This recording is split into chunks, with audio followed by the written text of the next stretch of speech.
Gigi, are you there? Hey girl. Hey, we started. We're live. There are like Live hundreds of where? people here. Is this it? Are you wearing that? Yes, No, I mean like it's so cute. But you're ready? Are you ready to go? Are you like I think good? so. Do I need more well, anyways. Oh, well, hi, welcome. Oh, hey. Sorry. I mean, you look great. You look gorgeous. Oh, thank you. So do you, obviously. I love your backdrop. I'm, here in Thank London with you. this very boring London scenery, and you're It's glamming it up in gorgeous. LA.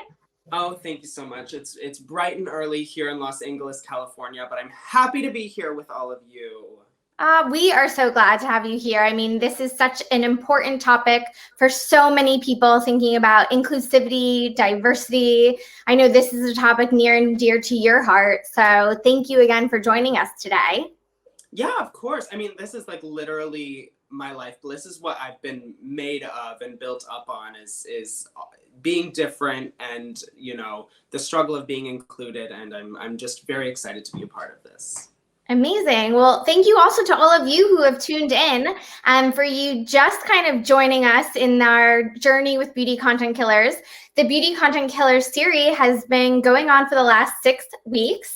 Of course, this is not something Gigi and I have been doing for 6 weeks. While I am assuming you guys would have tuned in for a show hosted by Gigi every week. Probably not me. I mean, I'm glamorous and exciting, but I don't think I'm as exciting as Gigi. Oh, don't sell yourself short. My whole office was so jealous that I would get to meet you. And I was like, but what's the difference of me meeting you versus them tuning in online? It's the They were same like, thing. they It's said the I same could thing. get like a virtual autograph. I don't know how that works. That's it. I'll just sign the screen and you can follow my finger with a pen in post. But I mean, this is the same way it's been for me. Like I'm telling you, like factually, I've not met a single person since my season started airing. So,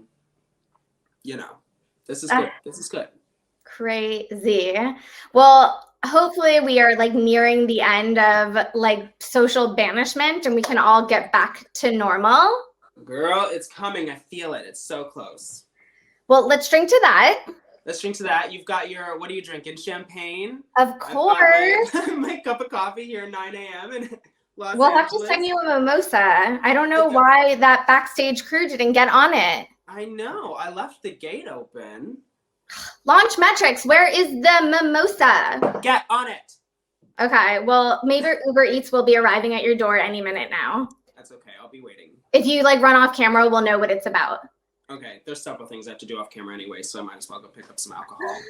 Well, again, thank you all for tuning in to this great evening, the Beauty Content Killers Late Show. As I was starting to say, this is the culmination of 6 weeks of celebrating diversity and inclusivity.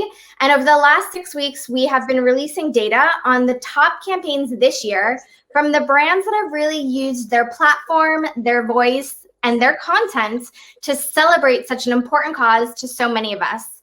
So tonight we're celebrating brands like MAC Cosmetics, who will be joining us tonight, Patrick Starr's One Size, who will be joining us tonight, Gucci Beauty, who will have a very special guest joining us tonight, and other amazing brands like Sephora, Fenty, Kiehl's, Valentino Beauty, and a lot of other exciting moments, exciting topics, and exciting speakers.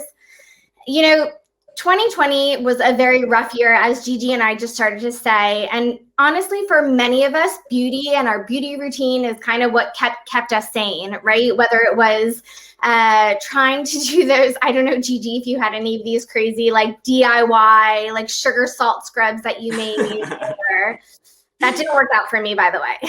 Oh no, you just rubbed all the way down to the bone, didn't you? Yeah, and it just kind of like, having salt like in your hair, in your don't want to. In theory, it all seems like it works, and then it just takes one YouTube video with not enough views to steer you the wrong way. I thought that oatmeal would be a great exfoliant, but it just doesn't work. Yeah, Derek, I feel like, I know you're backstage listening, but we definitely need to look at some of the kind of descriptions in these YouTube videos just to say, like, do not actually try this at home. For entertainment purposes only. Exactly. I'm going to make that my new Instagram bio. Oh my God, for sure. I mean, all of this definitely reminds me of a kid growing up, and you did so many beauty mistakes. Like, I'm sure a lot of you tuning in remember when you'd raid your mom's makeup bag or vanity, like cover yourself in makeup, walk out looking like a clown, but feeling like Miss America. 100%. That's literally like, that is how I grew up. I grew up rummaging through my mom's makeup bag. Here's the only difference, though, between me and some other kids is she would catch me doing it, and then she would just sit in the doorway and watch me and not stop me from doing it. So I think that's kind of how I ended up where I am today. And she always let me do her hair for church on Sunday mornings. So I kind of feel like that kind of brought me to where I am as well. I love it. No, my mom would be like, oh my God, why did you use all my expensive makeup, chop my lips in half, and like find you eating eyeshadow? Yes. What was like your mom's makeup brand? Because I have mine. My mom's was Clinique. It was always yes. There's so much Clinique. Like, yeah. I grew up thinking Clinique was like the biggest brand in the world because my mom was the only one. Yeah. And it's funny because actually most of us today, if you look at our makeup bags, it's filled with so many different products. Like most of us aren't like, focused on just one product. You have your like one size, foundation, you have your Dior mascara. Like it's so much more mix and match. It's crazy. Absolutely. I wish you could see, actually, I don't wish you could see the table in front of me right now because it is literally like just covered. You can't even see table. It's all makeup. I love it though. So what's your like kind of favorite beauty kind of regime or your favorite beauty quirk that you do? Well, to me, the most important part of beauty is the base. It's the foundation. It's the structure, which for me is the skin, because I notice such a big difference. Like if I am like out doing my makeup at a gig or something and I don't have all my skincare products, I can see a difference in how the foundation lays on there and everything like that. So the base is important. Not to prime is a crime. You know what they say. I probably do need to listen. I don't know. I feel like I was brought up on makeup without YouTube. I didn't learn makeup through YouTube because I started so young, and so it was just me like staying up in my bedroom before school and like all night long, putting it on, taking it off, putting it on, taking it off, and then calling out of school the next day because I was sick. But I credit that sort of curiosity and creativity to the I guess originality I have today, which there's no such thing as originality anymore, but we can come pretty close. I love that. I love that story. Yeah, I loved to play with makeup growing up, but definitely I felt like I was going to be a hairdresser. And even today, I'm obsessed with my hair. Like it is my die or ride or whatever that phrase is. And I have this great memory that I feel like now that my parents are getting older, I don't even know if they remember it when I say it. And I've repeated this several times, but I remember they went out to dinner and my mom had like cutting shears like for hair, and I always loved to play with them, and she'd catch me and she'd be like, put those away, those are not for children. So they got to dinner, they left me with like I think a terrible babysitter, and I decided like the micro fringe was going to be huge. So I essentially took these little scissors and I cut these bangs like this big. They came home freaked out. Of course, I don't know why the micro fringe never caught on. I was never able to find those scissors ever again. Okay, and that was the end of my, hairstyling career. Listen, micro bangs, they were there. They made their impact. So I think you were kind of ahead of the craze. For sure. I mean, I have actually, that has probably been like a silver lining of this pandemic. My husband hasn't been going to the hairdresser, so he has actually let me cut his hair. And overall, for like a free haircut, I've done a very good job. Very good job. Yeah, you have to weigh the pros and cons. He's not paying any money, so you get a mediocre haircut, which in turn makes it a 10. But exactly. I've always cut my own hair. I've never let anybody cut my own hair. And I used to cut people's hair in college for money and stuff like that. But throughout this like whole quarantine process, I've decided to let my hair grow out. Ooh. And I'm just kind of like waiting to see how long it gets. It's not that long right now. I don't know if you can tell. It's just, it goes pretty far on the camera, but yeah. So but no, I actually am growing out my natural hair. It's like to here now. So we'll see how that goes. Nice. Well, I guess you guys are not here to listen to us talk about our beauty and hair care, like Oh my treatment gosh. regime. I almost Yeah, we're forgot there are other working. people here, except all these people pinging, like, please can you get on the show? Anyway, I mean, I think beauty in general, you said it best, right? It helps you be unique or individual. And I love that. Beauty gives us this opportunity to be creative, to be sexy, to be avant garde, to be anyone we want to be. And tonight is about celebrating inclusivity and diversity, and really that to show us that anybody can make a difference. And of course, we have a lot of great panels tonight, but we've invited a very special guest to kick us off, to bring a welcome message, to really set the tone for tonight's evening and tonight's event. So I am so excited to introduce Ellie Goldstein. Many of you guys will recognize her as the model for the Gucci Beauty campaign, who really broke boundaries by being the first model with a disability to represent the Gucci brand. So Ellie, welcome. Thank you so much for joining us, and over to you. Hi, I'm Ellie Goldstein, and thank you, Alison and Launchmetrics for inviting me to speak. I am so excited to be here. I was a model in last year's Gucci Beauty campaign, and I was scouted by Vogue Italia and was featured in the magazine. The Gucci campaign meant so much to me, being chosen to model the new Le Obscure mascara. It was amazing, overwhelming, and incredible for me. I was so proud. I was so shocked when my photo got the most likes and comments ever on Gucci's Instagram with positive feedback, really amazing feedback. The photos were shared all over the world, and now I am an inspiration to others and has really good impact on my career so far as a model. I think I have made a change to the beauty and fashion industry by being the first model with Down syndrome to model for such a massive brand, and hope other brands follow this. My dreams are for Gucci again, and would love to be in a suit with Harry Styles. I'd be on the cover of Vogue. I continue to get really famous. I love the camera. Every shoot is amazing. Everyone in the industry can now see you don't have to be perfect to be a model. I have followed my dreams and they have come true. Alison, Gigi, back to you.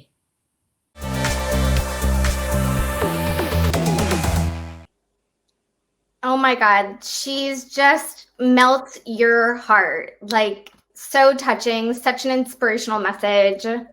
I am so proud of where the industry is going right now. I think that over the past few years, there's been such a big movement on inclusivity, but I think a lot of people forget that there's so many areas of the world and so many different types of people that are still being excluded and are kind of being looked over. So for this to happen in such a major campaign is just such a huge step forward. I'm so excited for her.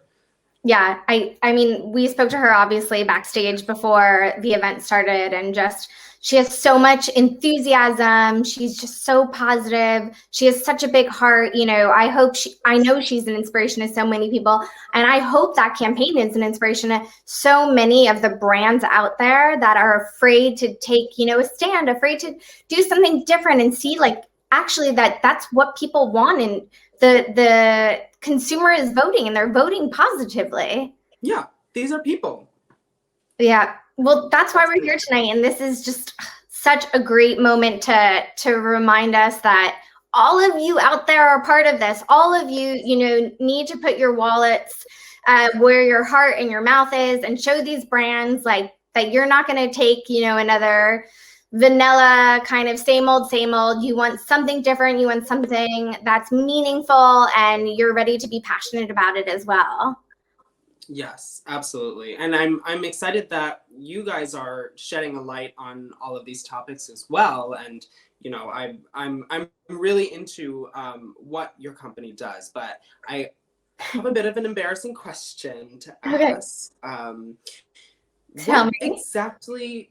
What exactly does Launchmetrics do? Because I hear fashion, you know, I hear beauty, which obviously that speaks to me. But then as soon as the numbers come into play, I'm a college dropout, so the numbers just right over my head. So go ahead, please explain that to me in layman's terms. Yes, yes, yes, no problem. And in fact, you know, we are so involved in this like fashion, luxury, beauty industry that there are so many times that are people like, I love what you do. I follow you guys, but what is it that you do? Just to put it, as you said, super simple. We help brands understand the impact of their strategies to help them be more efficient. You know, a super good example is this event and these brands and this beauty content killers, you know, what we did to get ready for this event to find these amazing brands is, you know, we looked at all of these different campaigns talking about diversity, inclusivity, and using our MIV algorithm, we were able to see who created the most buzz. I feel like you're lost at algorithm. It's to your, yeah, it just goes over my head. So I'm gonna need you to dive a little bit deeper. I'm gonna take some notes if you don't mind. Yes, I love this.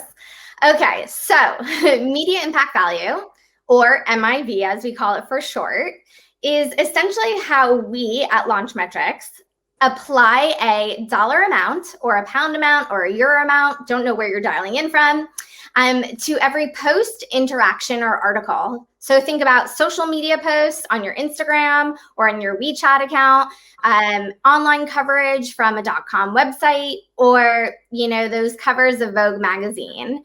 And once we quantify all that, we create these dollar amounts for all of these posts, articles, interactions. We then look at who are the voices creating all of this media impact or all of this brand performance for you. So we look at celebrities, someone like Brianna. We look at medias like Vogue magazine. We look at influencers like you, Gigi. And we look at great partners like Sephora. Or we even look at a brand's owned media to understand how they contribute to a brand's media impact value. So maybe if I can give you an example, let's talk about, you know, Patrick's One Size launch, which obviously was amazing. So last summer, Patrick launched One Size. And over the first month of this product launch, he was able to generate from his campaign $10 million in media impact value. Like, that's insane for, you know, just in a month. I can't believe it. And what's even more impressive is that over that 1 month, 50% of that media impact value came from the brand's owned media. I mean, that's a feat in itself and something truly to be celebrated. But what's great is that these metrics allow brands to understand what's working and what's not. And of course, understand what voices they need to engage to drive more value than others. So we'll talk about celebrities, we'll talk about influencers, medias, and other partners as the event goes on, but hopefully that gives a little bit more light.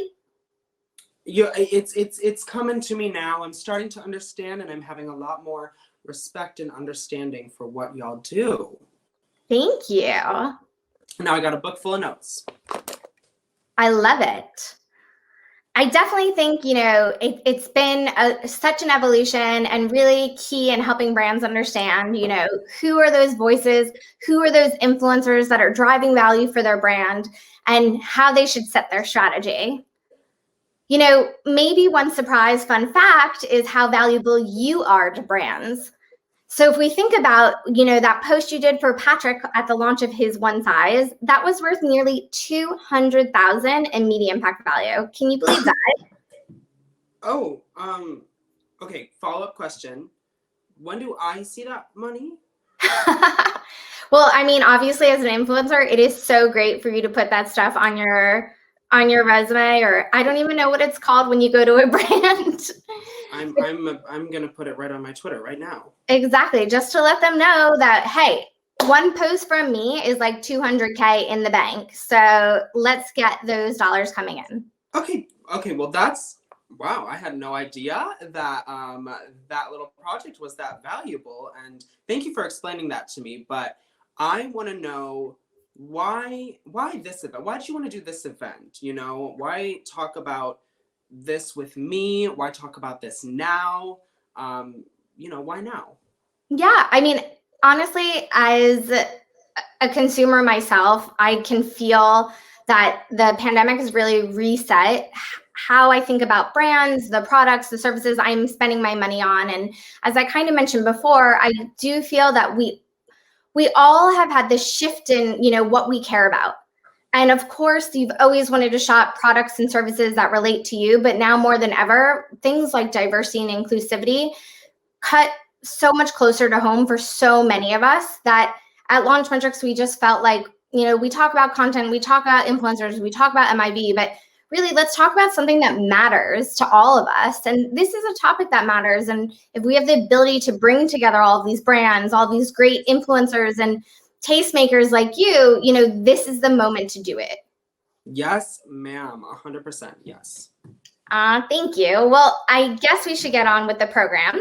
Yeah. And I feel like, you know, our first panel, they need no introductions, but as everyone's sitting in the audience, you can't see them, and we technically can't either because we're online.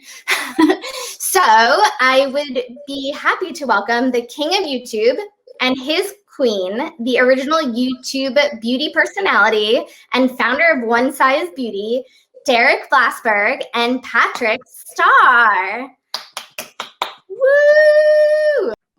Thank you so much. And I am so excited to be here with Launchmetrics and all you fine folks. I'm even more excited to be here with the one, the only, Patrick Starr. Hi, Patrick. Hi. That's Patrick I'm Starr. so excited to be here. Long time no see. Patrick, I was thinking about the first time we met. Do you remember the first time we met?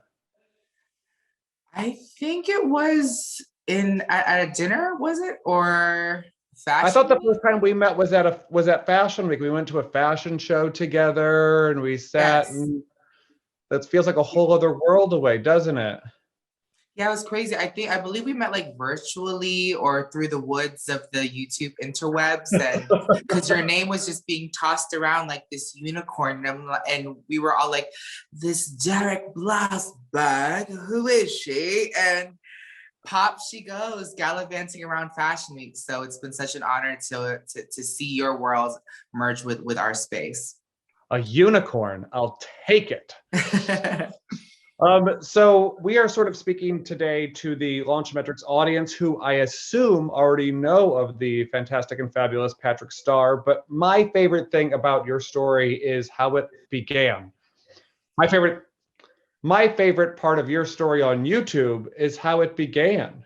Can you just remind me and anyone who's watching how you went from sort of I don't want to spoil the big surprise, but from a Mac salesperson to one of the most powerful YouTube creators in the beauty space?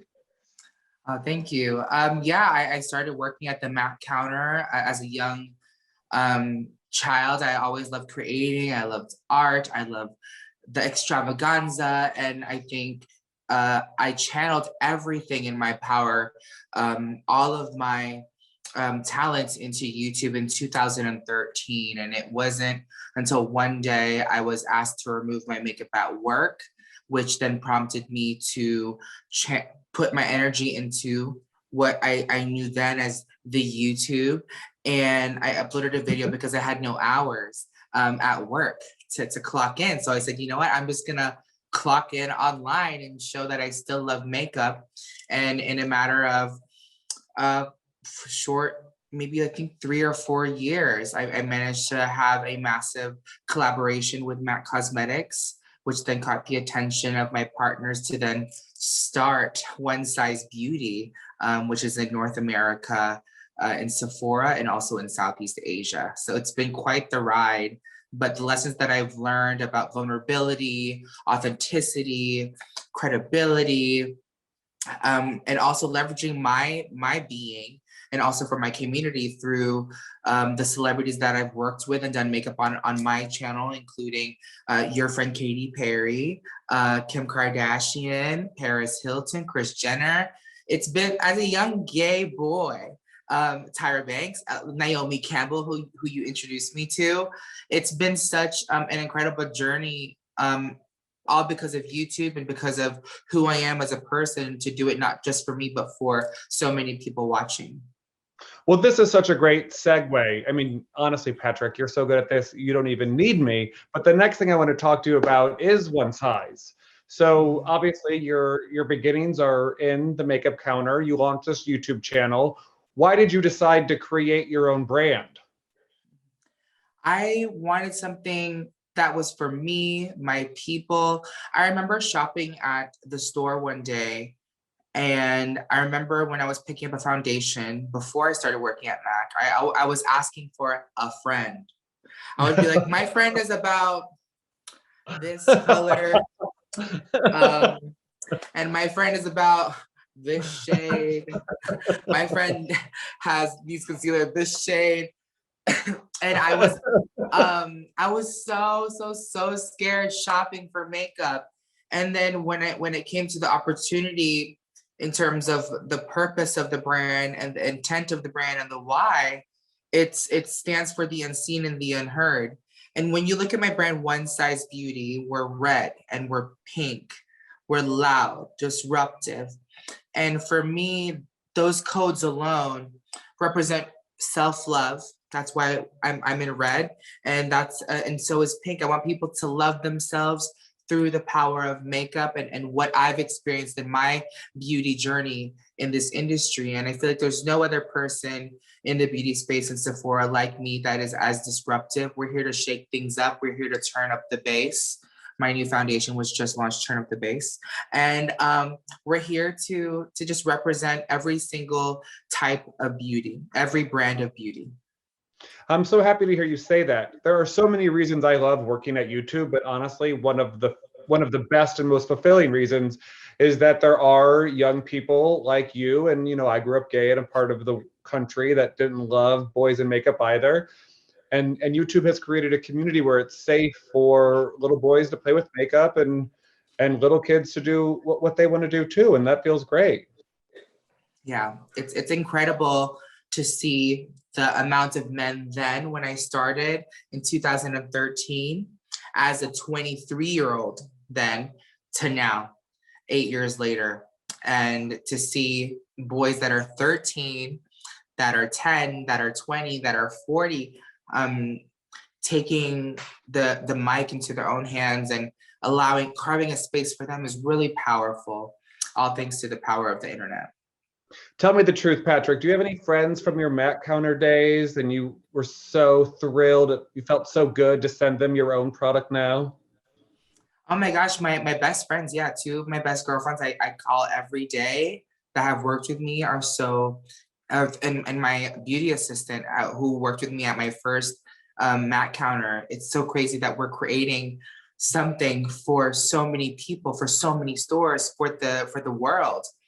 And it's so funny whenever I ask them an opinion, I'm like, okay, guys, $1 million question. Literally, this is $1 million question.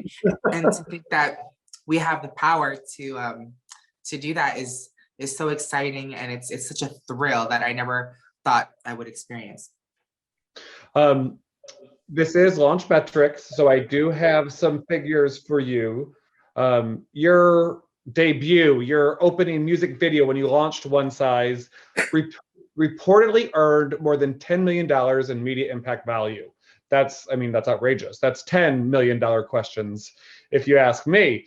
How does that make you feel? Was that the intent when you were putting together your launch video? What were your goals and your OKRs around launching One Size, and why did you pick that fabulous video to express them?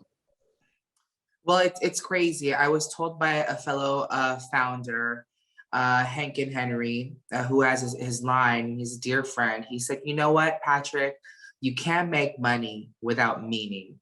More than ever, people have access on their phones. They're able to digest immediately through captions, through different types of media. And I think what has brought the beauty industry to a billion-dollar industry is personification. If we're able to personify products, it's so exciting, it's disruptive, and we're not just slapping a sticker on something that's turnkey. I think there has to be a through authentic purpose to the launch. And like I mentioned earlier, I was asked to remove my makeup. And so in that video, in the beginning, prior to the music video starting, I depicted that exact moment with a resemblance of that manager that had asked me to take off makeup. Now, when we launched the brand, I said, you know what, let's call it Go Off. So I launched my first product with makeup removers. And I think it was very exciting to involve a community. So I invited stars like Leomi and Deshaun Wesley and, more of the cast from LA to my music video to represent the underground, unseen and unheard ballroom culture, which was so exciting. So to have that strategy in place and the intent of purpose and meaning behind that launch, I think that's what garnered the success in terms of metrics. That's what I love so much about the name of the company, the cast of that video, is that for me, it feels like inclusion and diversity are not talking points. They're real core values of the brand. Mm-hmm. Yeah, for sure. It's very important. I think more than ever, consumers hold companies to such a high standard, and there's a high expectation to be seen and to be heard. And if you think about someone like me, I'm not the Chrissy Turlington or the Christy Brinkley or the Linda Evangelista of the 2020s. I'm a young, gay, Filipino, plus size, bald, turban wearing man. And I happen to sprinkle a little bit of setting powder millions of times on the internet to show a little bit of who I am from the inside out. And I just so happen to decorate myself in a bunch of makeup, and I'm able to teach and demystify this land of beauty. So that's why I think people are so attracted to that, including Sephora. And beyond just your product, also your content. I'm looking at some figures here from Launchmetrics, and your channels contributed to nearly 50% of the overall media impact value of one size. So my question there is, what's your strategy when it comes to creating content that's on your channel and branded for your brand? I've learned very, very fast. There's a 360 approach. And yes, I am the founder. Yes, I am the catalyst to bring products to market. But to understand the consumers don't consume exclusively. And I know they're not consuming my brand, but I think a part of the success is to really look in my community and within my peer space in the industry. And I've had fellow founders, beauty founders, talk about my product too, whether it's the Kardashians or Nikita Dragon or Patrick Ta or James Charles. Like these are peers in my space that are willing to support me. And that is so not traditional to do. You would never find one beauty brand talking about another beauty brand, but at the end of the day, the consumers are consuming in that matter. So to really lean into that as my strength, it shows who I am as a person and who I am as a founder in terms of business. And I think the way that we go about content is not to just show what we have and who we are, and show that we can work a launch or a product into what they currently have. And that's the beauty of what YouTube has become. They can pick and choose and customize their beat or customize their look one product at a time. And then hopefully we can earn their trust. Because last time I checked Launchmetrics, there's no metrics on buying trust. You can't buy trust with the consumers. So for me, leaning into content in a 360 way by looking at my peers, how can we collaborate? How can we cross-pollinate? How can we really celebrate each other? It really resonates with the consumers and contributes to the success of my content as a whole. I think that's such a modern way to look at everything that's going on in the beauty space. You know, when I used to work in magazines a very long time ago, you used to try and preserve like brand exclusivity. And when I started working in the tech space, even the idea of only being on one platform also seems archaic. What I love about Patrick is that I find you on Instagram, on TikTok, on YouTube. I got your phone number. I can text you if I want. So it's definitely a 360 approach, which I think is so great. Right. But specific to YouTube, because that's where I work, we have seen so many spikes in searches around beauty, especially in the past 90 days and definitely in the past 12 months. Just a couple of quick statistics. Makeup storytime searches have been up 500% in the last 90 days. We've seen a bunch of crazy trends, like blending makeup with other topics. I don't know if you've seen the murder and mystery trends that we've seen that are up 2,000%. And also self-care we've seen, as you can imagine, when we're all staying home to stay safe. Sugar body scrub searches have been up nearly 470%. Excuse me, sugar scrub tree huts are up 1,000%. How do these sort of I'll start that over. How do these sort of statistics and insights affect your content creation process? Sorry, I had to cough. I will ask, do you have a cup of sugar I can borrow, Derek?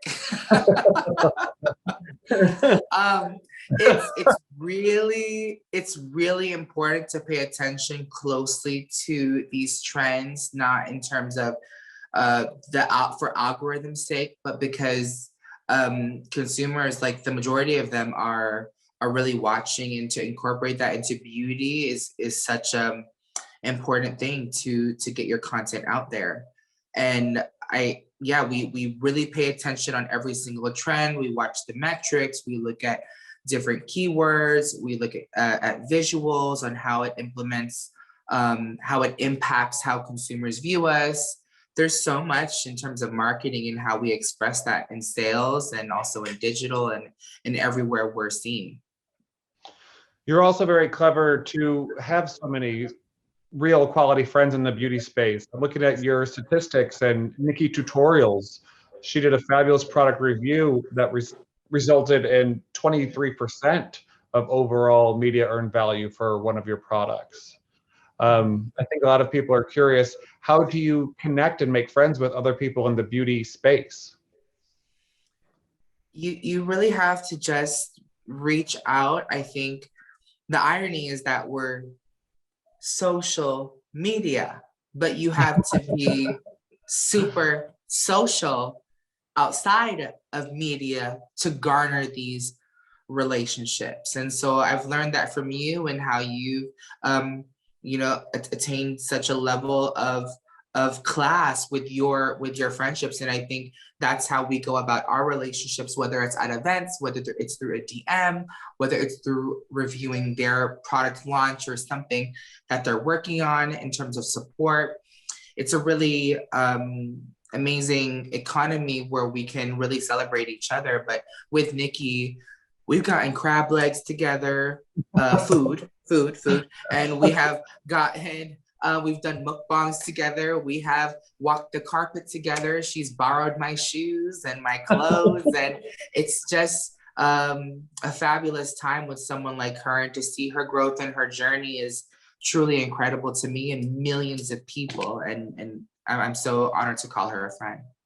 That's what I find so fascinating in the fashion industry space and in the beauty industry space. People often ask, what are tips for networking? And my biggest tip is always to have like a genuine interest in people and friends. And that's I don't even love that word networking. I think it's too industry. It's most of my work relationships, I would be happy to see outside of the office too. Of course. I think that's what it takes, interest, finding common ground, and really paying attention. And actually, even though I have my beauty brand, I'm on Instagram stories, I'm on TikToks, I'm seeing what they're doing. So by the time we happen to do cross paths, I can see, catch up on their life today. And that's what makes it really special. But that's also a job, is to pay attention. That's a part of the role. Well, Patrick, thank you so much for chatting with me today. Please tell all three of the Starr brothers, or all two of your siblings. I know there's three of you. Please give the whole family, Mama Starr, Papa Starr too, my love, and I hope I get to see you in the flesh again soon. It's been a while. Yes, thank you so much for having me, and such an honor always talking to you. I'm going to pass it back to the Launchmetrics crew, and thanks again for having Patrick and I. Bye.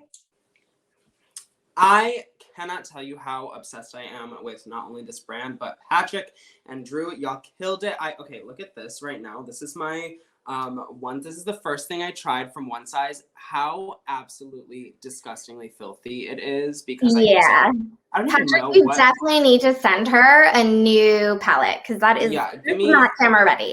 Give me like, what even is that? Who knows? But I use that palette every single day, and it is just the one.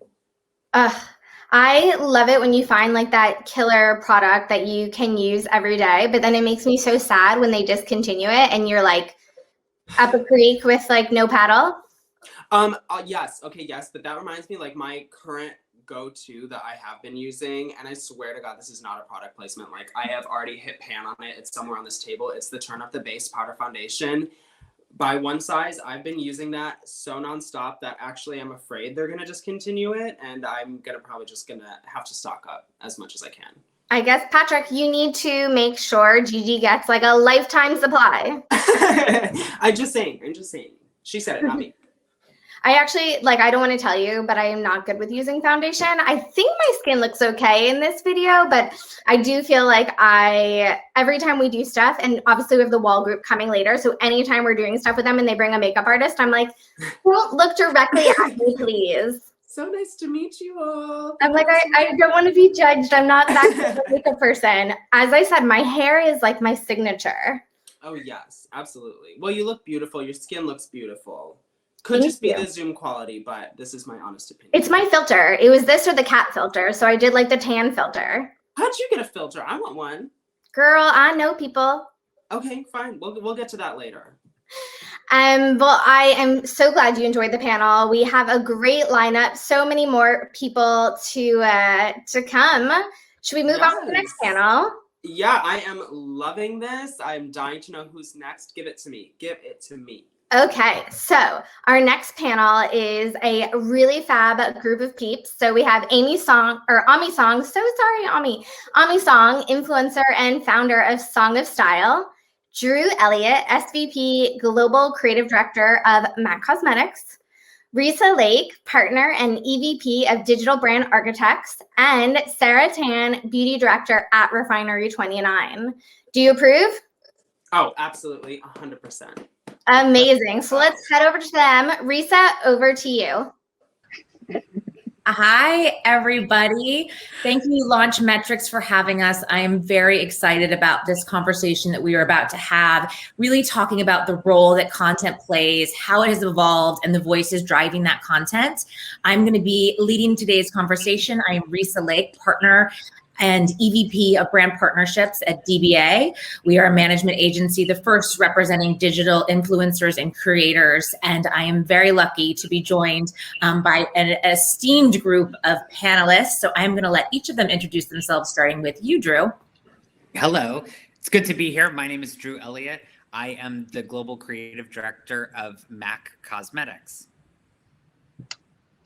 Hi guys, my name is Sarah Tan. I'm so thrilled to join this panel, and I am the beauty director at Refinery 29, and I am also the co-host of a beauty podcast called Los Angeles. Hi everyone, I am so honored to be here joining all of you guys. I'm such a big fan of all of you. So my name is Ami Song, and I am a fashion influencer and also the founder at Song of Style. Wow. Well, thank you all. We have a lot to cover, so we're going to dig right in. This whole event is really about how brands are using content to create the conversation today. We hear all day that content is king or content is queen, so we're going to dig right in. And Drew, I would love for you to tell me your thoughts about how campaigns and content have evolved in the past over the years and what you have seen at MAC. And I'm just really excited to hear about your experience. I think content and how people are consuming that content is changed so drastically. Telling nothing, everyone knows this. But I think what's interesting is I think content is king/queen, but also cadence is king/queen, because without the cadence and without being in the right place at the right time with the right messages is not something that a brand can do today. So, gone are the days where it's, the huge campaign shoot and you're finished. It's, that can be a part of your toolkit. And it's what I call balanced creative. You have to drive the aspiration, but at the same time, you have to also dig into, what does this look like on TikTok? What does this look like on Instagram? What does this look like on Pinterest? There's so many different places where we need to access audiences.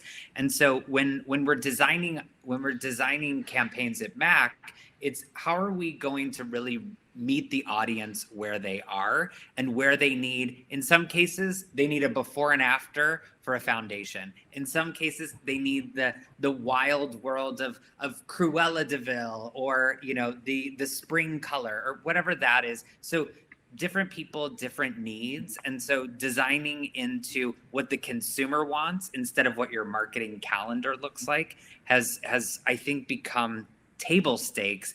And then where we can really push into it is when we work with amazing influencers who can then be surrogates of that to take your message to their audiences. And you have to do everything you can to not, be too, careful about crafting the message for them. You want them to create that content and you want them to put it into their channels because only they know their relationship with their audiences. So it's an interesting exercise to have full control over the experience, but at the same time welcome everyone in to be contributors to that.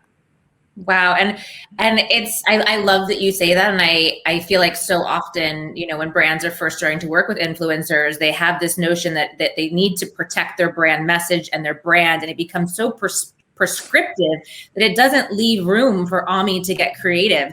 They're used to possibly doing an ad buy with Refinery 29 where they stick up an ad on a website or an email, but now there really is this marriage of creativity meets commerce. So I love that, you coming from the creative side of MAC, a global brand, to be able to recognize that there is this power in what influencers can create.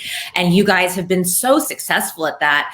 And we're also seeing that these voices are driving conversations for brands, and that's changed. It's no longer a brand just doing a campaign and that's the end. It's celebrities, creators, media, all playing a role in amplifying these messages and themes. So we're going to take a look at our first video of the evening. Let's take a look at how MAC leverages new voices to highlight these exact conversations.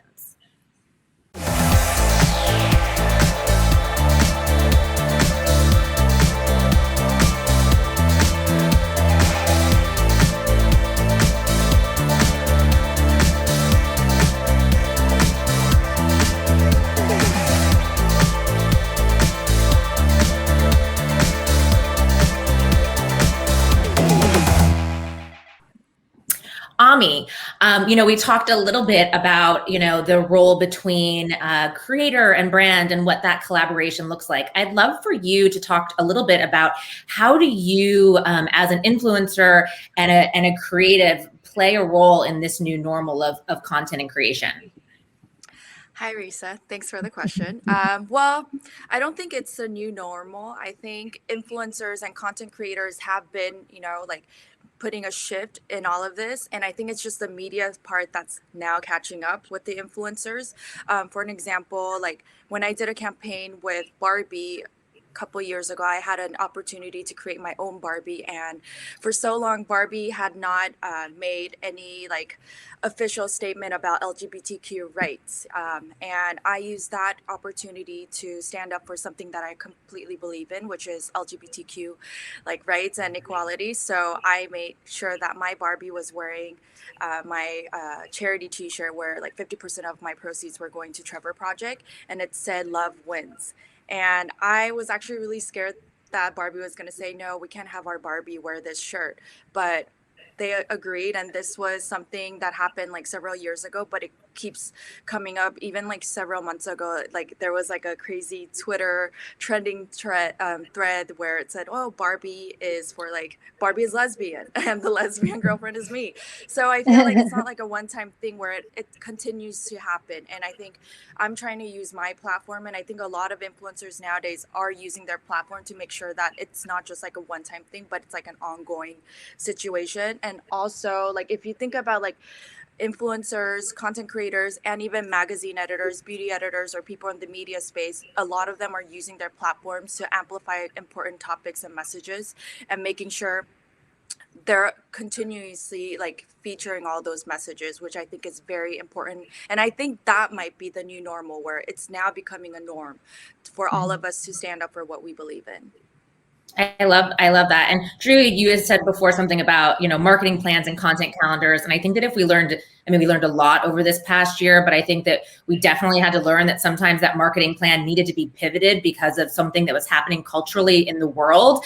From the media standpoint, I'd love to hear from you, Sarah. How has this new content norm changed, and what are you guys doing at Refinery 29?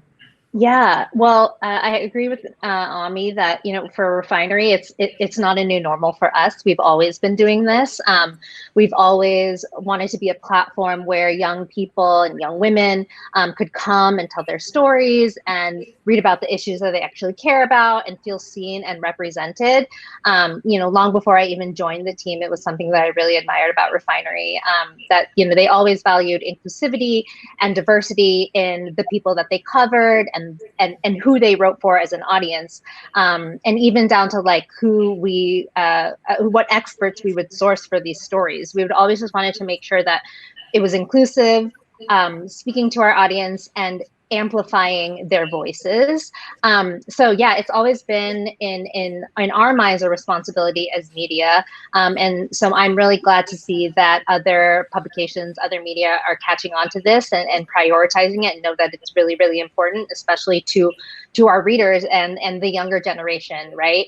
And at Refinery too, in terms of when we are thinking about content strategy, it's always been more like a conversation, right?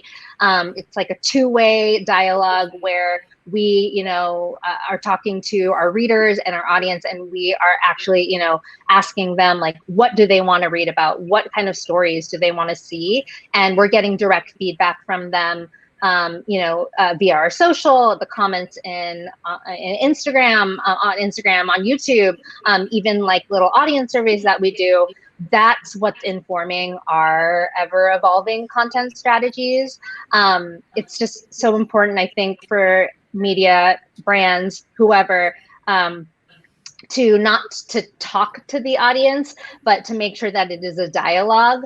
Even when, we're talking about things that are trending in beauty, we don't want to tell people what to do. We want them to walk away from our content and be inspired to make decisions on their own. So I think like it's great to see that everyone in media now is seeing that it is really important to prioritize their audience and diversity and inclusivity and amplify everyone's voices.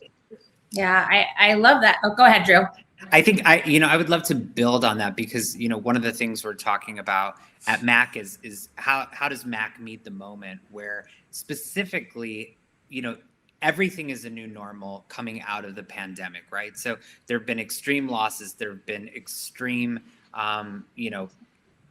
things that have happened in culture, around the Black community, around the Asian community, around and then on the other side, there's, you know, the personal lives of people. They have not seen their friends. They have not seen their families, you know, and it was emotional to watch, you know, in this past Mother's Day is people being reignited with their mothers and introducing them to their child. And so, you know, what we're working on, and I think what's important, and, you know, Mac is always right there to meet you, because we have, you know, so many products with so many capabilities. You can really, if you want no makeup, or you want to be goth or e-girl, whatever it is you want to be, we're here to help you in that. And so I think as people go out and re-enter the world, there will be this transformation, and they want to be able to see themselves, whether it's in your creative that you're giving them, whether it's in the tutorial where you're educating them, whether it's an influencer that they connect with and they personally care for. We have to meet people where they are and take on the moments that have become, every moment is now a special occasion. Like we forgot that leaving our house was actually, you know, a privilege, and we should be grateful for. And this has reminded us. And so, you know, from a beauty perspective, this has been a tremendous moment to reset and say, how do you want to go back into the world and meet it in a better way than maybe how you know, entered the pandemic, which is interesting. And I think as consumers, you know, coming out of COVID, whenever exactly that is, as consumers, we're going to remember the brands that were there that pivoted, that entertained us, that engaged us, that gave us information, that inspired us, that, you know, gave us something to get through this extremely challenging time. And that's why we look to creators like Ami and Refinery 29 for content, and for brands like Mac, who was able to pivot and, you know, see other opportunities. And I think that those are the brands and the relationships that I feel like will be stronger coming out of COVID. So we are going to move on to our second video. And this is definitely one that is extremely personal to all of us. As content has changed, so has the digital landscape, giving opportunities for these messages and these conversations to be inclusive of larger networks, communities, people, brands, creators. Like you said, it's no longer a 2-1 conversation, but it's really a 1-2 a few. And because of this great evolution, the role of social media has meant a lot to these groups of people who have come together to support different causes and to push greater messages forward. As Launchmetrics dived into this topic, they were able to find campaigns like Pull Up and Shut Up and Stop Asian Hate grew to tremendous amount of support from people and brands all over the world.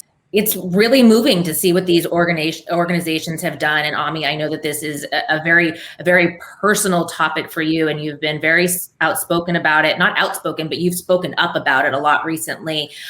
What do you feel like the obligation of creators and brands have in supporting these initiatives, as well as rallying their communities that have been impacted? I think continuing to speak up about it, but I think also understanding for a lot of creators, sometimes it feels heavy for a lot of us. I'm not just speaking about like myself, but I'm talking to like other Black creators, other creators of minority, because we're the only ones speaking about it. But when we, like, not only are we just now creators, but we have become like political or like advocates of these issues, and it's like an added stress and added duty, whereas our like white counterparts, our white influencers, they can just go about their days, and they don't have to think about like people killing themselves for their race. So it would be great to have like other allies speak up about it, and making sure that it's not just like a one-time thing, but actually taking action, such as like for brands. I know it's great to see brands using inclusivity and diversity within their campaigns, but it would be really important and great to see brands actually have the structure within themselves to make sure to hire like Asian talent, Black creators, or like other minority or LGBTQ like employees, so that it starts from the inside. And then eventually, like, I think that just giving everybody an equal opportunity, I think that will actually further change the whole system.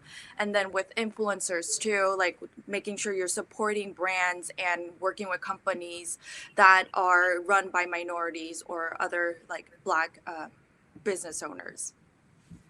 I feel like this year we have seen, and at DBA we represent almost 200 creators, and it wasn't until this year that there was such that they really rallied around causes that were important to them. You know, everybody can take a beautiful outfit shot or a makeup look, but it takes a lot more to be outspoken about a cause that is really important to you that may alienate some of your audience, but at the end of the day, that audience that you're alienating, maybe you don't want to have them anyways. So I feel like this year, the voices that have really been outspoken have been able to drive change that we have not seen in this digital landscape when everything has been so focused on this beautiful curated content.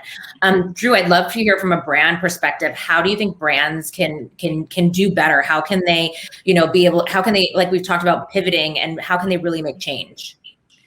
Yeah, and obviously, after the murder of George Floyd, I think we all had to just stop everything you're doing, and this is a focus. And I think Mac, that has been at the forefront of diversity and inclusion. So for 35 years, I always say Mac has been inclusive since inception, and Frank, who are the creators of Mac, really put not just products at the forefront, but making sure that there were Black artists at the counter so that they could really speak to that consumer, and so that consumers could see themselves. But I think when Black Lives Matter was in this summer, I believe we stopped, and what we did, which I was very, very proud of, is our Black leaders, our people of color inside of our organization worked together to craft a commitment. And then it was crafted in by every level, and then was aligned on by the full leadership team, and that was around some very specific things that we could do, and we could publish, and we could show inside of social, so that it wasn't a trend, it wasn't a moment, it wasn't a reaction, but rather it was a way for us to really make change. And so I've seen hiring changes, I've seen behind the camera, in front of the camera changes, I've seen supply chain changes around are we looking for Black owned vendors who we can work with. So it wasn't at just the surface level of what models are we using, which is just the most basic 101 thing you can do, but how are we really making sure that we have the right people, both in our teams, in the agencies that we choose to work with, in the creators that we are aligned with, and take it on full force holistically, because that is the only way that we can make a systemic change, is if it's built into the DNA of how we make decisions and who makes those decisions. And so I'm extremely proud of what Mac has done. And Mac has always, that's why I joined this brand, is because it always had a purpose, from Viva Glam to back to Mac, our 30-year recycling program. We care about the people, and we care about the places we live. So I think it's about the community, both inside and the community that we serve. Yeah. Sarah, I'd love to hear from you. Obviously, I'm sure this is extremely, talking about from BLM to Stop Asian Hate. It feels like it's been extremely heavy, probably from a personal standpoint, but then also being on the editorial side at Refinery 29, being able to balance how you personally are dealing with something, but then also how you're having to show up for a job and to reach different audiences. Totally. Yeah. I think it's been such a heavy year. And to Ami's point, it's been hard being someone who, being Asian and seeing, these women and men who could be our mothers, our grandmothers, our fathers, being attacked just simply for the way that they looked, and to use our platforms to, speak out against it, but also to help educate everyone. And I think that there is a lot of conversation around like whether it is our responsibility to educate others about what's happening. As a journalist, I 100% think that it is, I see it as my responsibility to help educate our readers and my followers. But at the same time, there's like only so much I can do. And if, what Ami was saying about allyship is so important. I am open to having, you know, conversations with my friends, or even just followers or readers who reach out to me and want to know more. I think the conversation is really, really important. It needs to be had. Sorry, it's like such a loaded question. I'm trying to break it down. And yeah, I think too, the movement that Sharon Shooter started with Pull Up or Shut Up was just so tremendously important. But I think that it's also important for brands to be held accountable. And I think it's our consumers and customers and readers are really, really smart and savvy, and they are going to check in with these brands, you know, a year later, 2 years later, to make sure that they are actually walking the talk and doing the things that they promised. Like Drew was saying, you know, MAC shared the actionable things that they are going to do to make sure that the changes are made down to the supply chain. And so I think it's really important for brands to continue to be transparent and have that open dialogue with their followers. Yeah, I agree. And I think that, you know, I think we're all saying the same thing. And Ami and Drew, you both said it, you know, from behind the camera to the boardroom. And if it's the people who are making the decisions and creating the decisions of these campaigns and brainstorming, they need to look like the greater population. And if we can start there, it will implement what those future decisions are and who the castings and what the campaign is. We're already starting to see some brands that are trying to capitalize on Juneteenth and are failing miserably. And I think it's just really important that there is a continued commitment to change that must start within the inside the organization. You know, one thing that we've also all been talking about is really that there is this need for inclusivity, and there is no category there's no category like beauty that really does believe that there are no rules. It's all encompassing regardless of your age, physique, gender, beyond. I mean, we hear everything that Mac's doing. Today, I think there has really been a shift in society. And while we definitely have some hurdles that we need to overcome, we're making a lot of progress. And there has been a shift on this theme of plurality. I feel like a really great example is our next video, which is Sephora's latest European campaign, The United Power of Beauty. Let's take a look.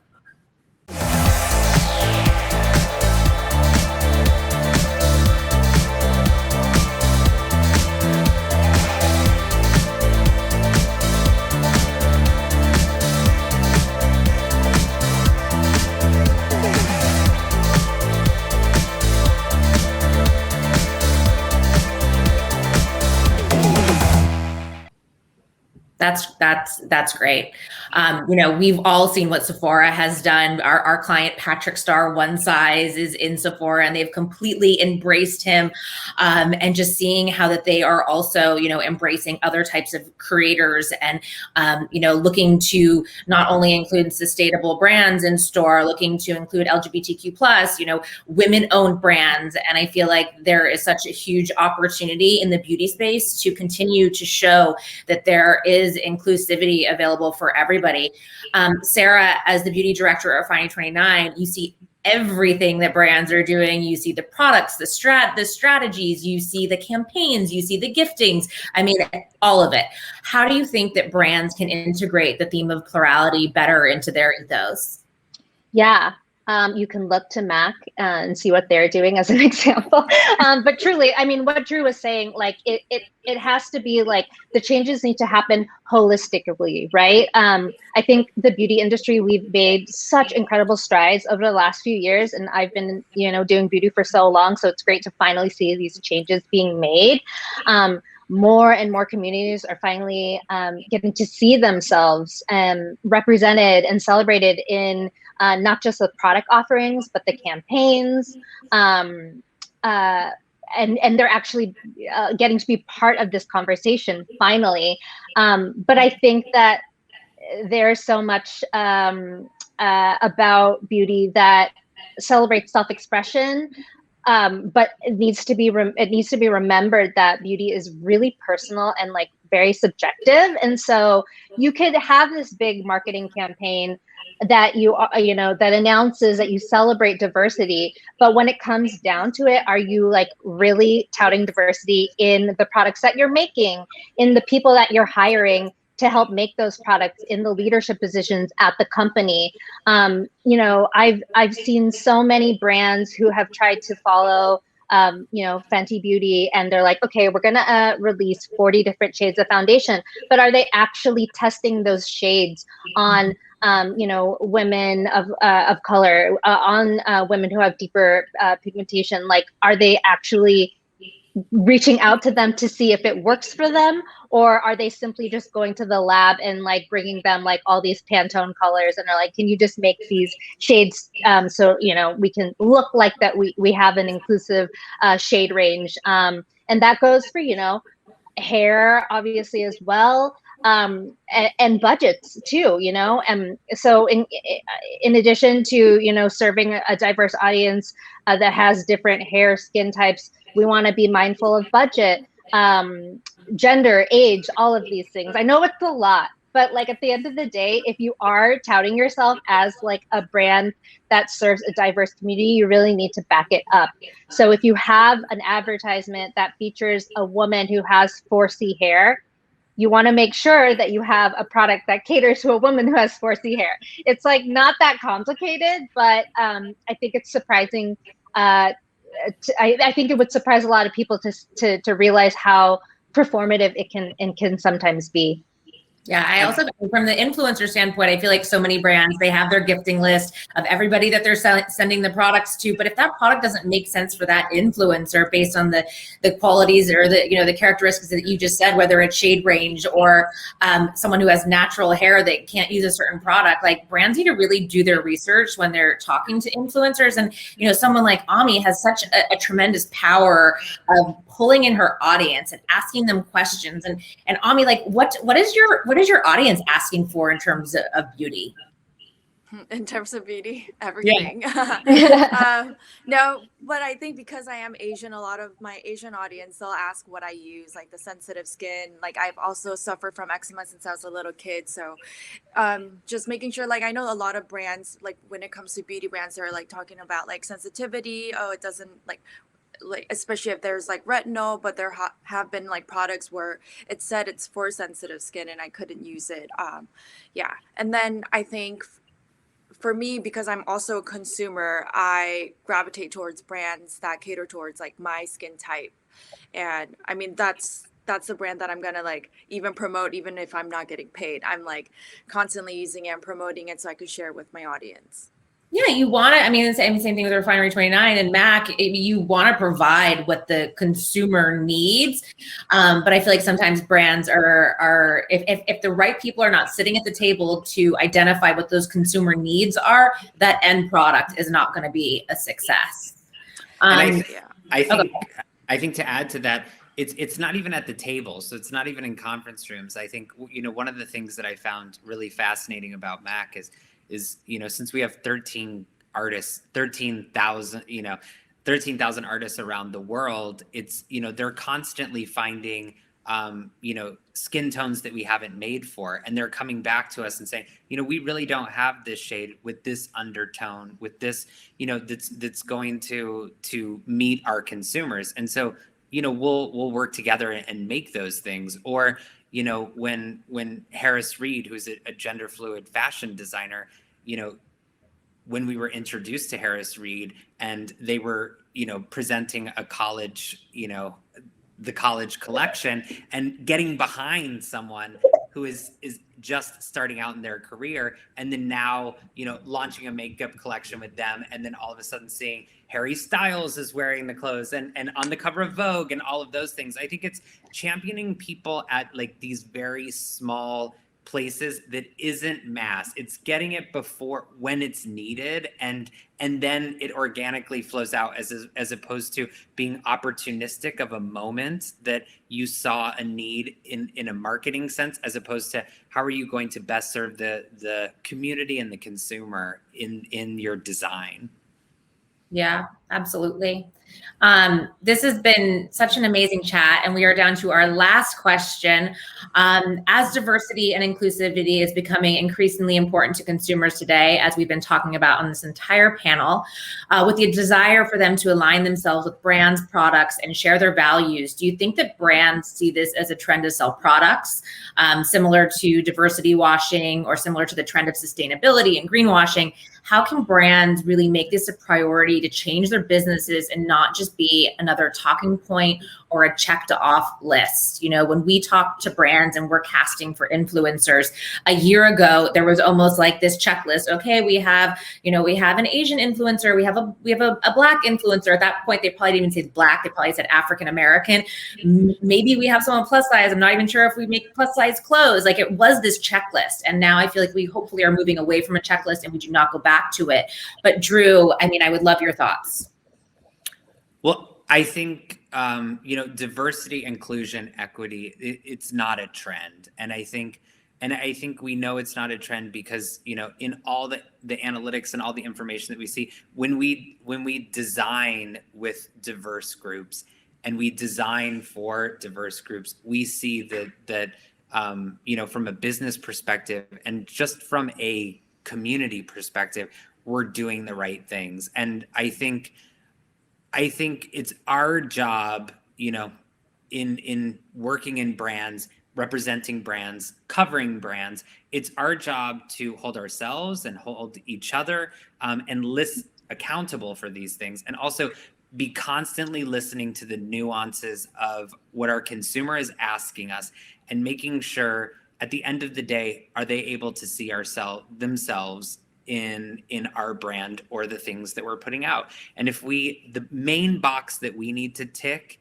is, does our consumer see themselves in us? Not, did we get X model and did we cover off on this? And is this editorial, going to appeal to the largest audience? Because at the end of the day, it's groups of people, but it's the individual. Because at the end of the day, the individual is putting on their makeup or bringing their beauty look. So I think that's what I adore about MAC is we really think about the people, who's using this, how is this good for their skin, or is going to help them show the best side of them. So I think it's our responsibility to make sure that it's not a trend and make sure that it is ingrained into the DNA that replicates generation after generation. Ami, how can brands show up as allies and not just want to check the box? I actually really like what Drew said, how with MAC, you guys have actual artists and people who are a diverse group of people creating products for diverse customers. I think that's actually extremely important. This is quite personal. So there was a beauty brand that I was working for a few years, and they said they wanted to drop me this year because they wanted to focus on Black creators, which I was fine with, but I didn't appreciate the fact that it had to be either or. Why can't it be all? And it kind of felt performative because within their company structure, they don't have Black employees. And then until the whole Stop Asian Hate started, they finally reached back out because it's trending and it's a moment, and they wanted to capitalize on that. So I think it's, like Drew was saying, it's very important that you need to hire within. In order to be an ally, you need to hire within so that it stops becoming performative. I think Sarah touched upon this as well too. There are so many brands capitalizing on this movement, and if you think about it, a lot of the people that are spending money are diverse customers of different racial backgrounds and ethnicities and everything. So I think making sure that if you're pushing out a product and a message within your company structure, it represents what you're pushing out. Yeah.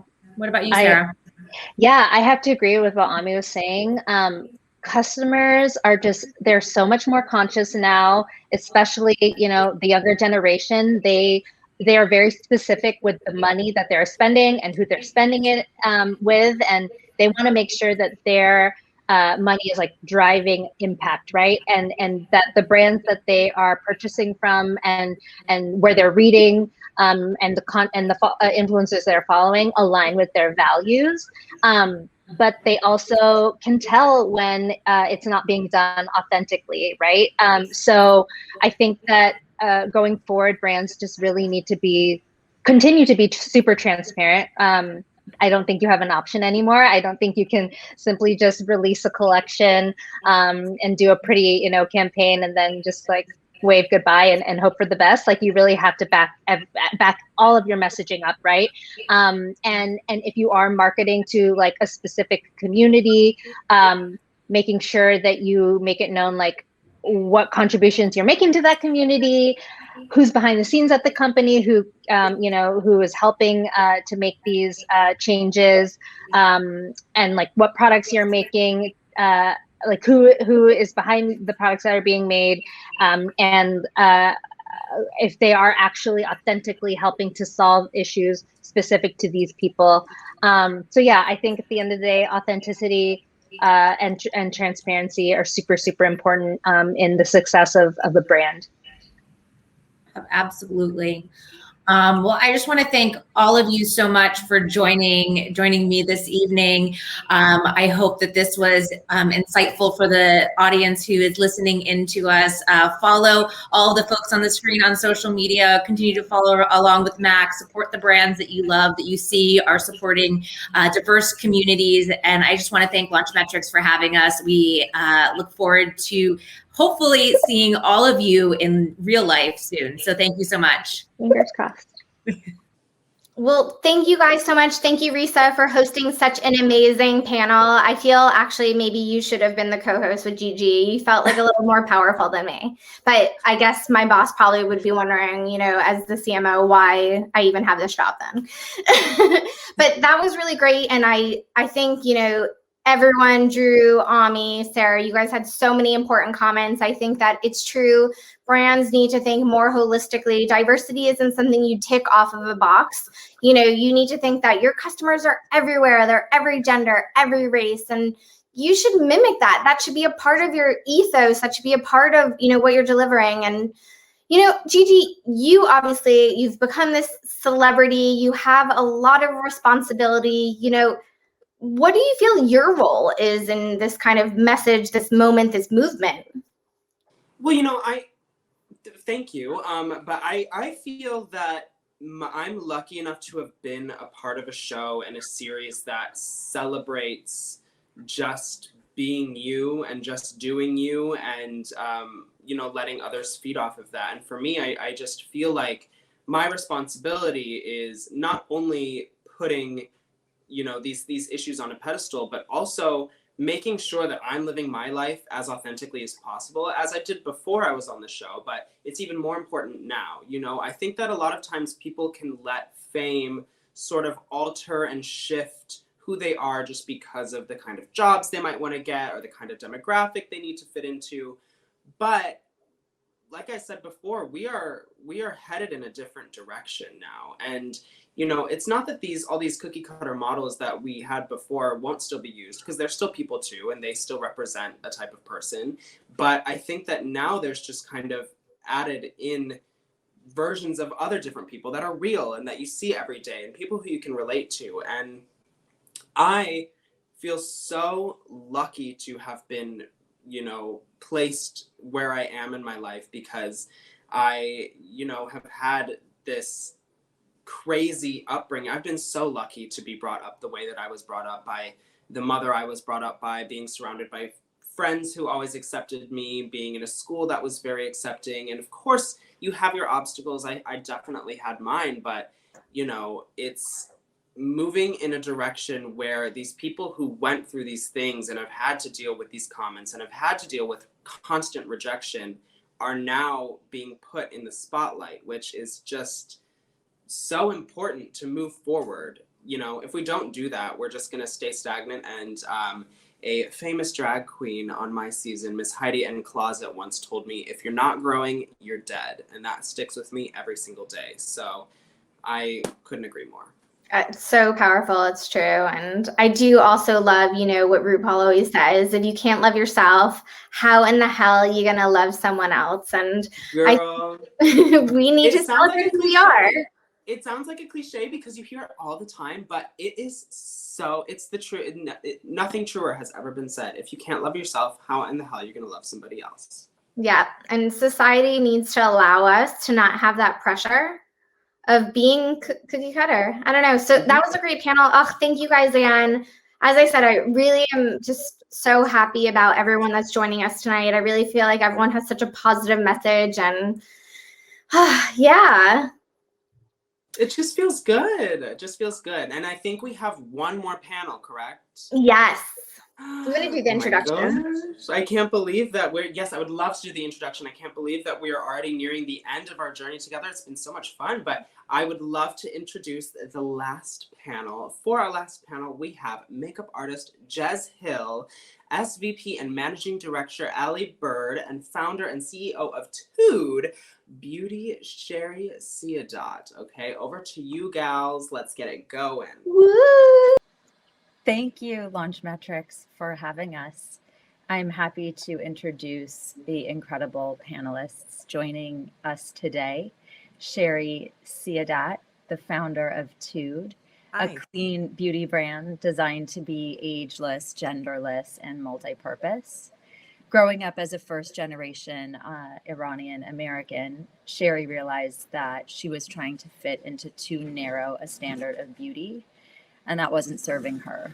This inspired her to launch Tude with a message of inclusivity at its core, and to encourage people to celebrate their natural features that have historically been stigmatized. Thanks for joining, Shari. Oh, it's so fun to be here today with you, Allie. And Good. Jez. Hi. And Jez Hill, a makeup artist whose work you've seen on the pages of Vogue, Allure, Harper's Bazaar, Elle magazine. She's worked with Bulgari, L'Oreal, Jason Wu, Nike. As an artist, she's most inspired by the ability to help others find beauty and express it in a creative and innovative way. She was the perfect artist to create Tude's launch campaign, and we're so happy to represent her at the Wool Group. Hi, Jez. Hey, thank you for having me. Great. So I'm going to kick off a question for both of you, sort of starting with your heritage and your story.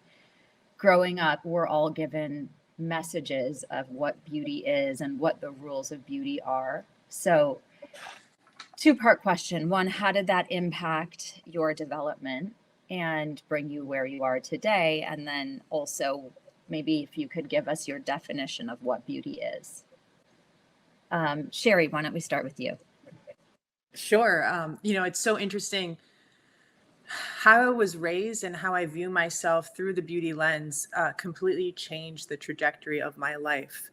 And I think it's important that people understand, especially in the beauty and fashion world, how much we can impact people's lives and the responsibility that we all need to take to ensure that we really are building in an inclusive and diverse world that is no longer harming people into feeling bad about who they are and the face that they were born with. That is our birthright.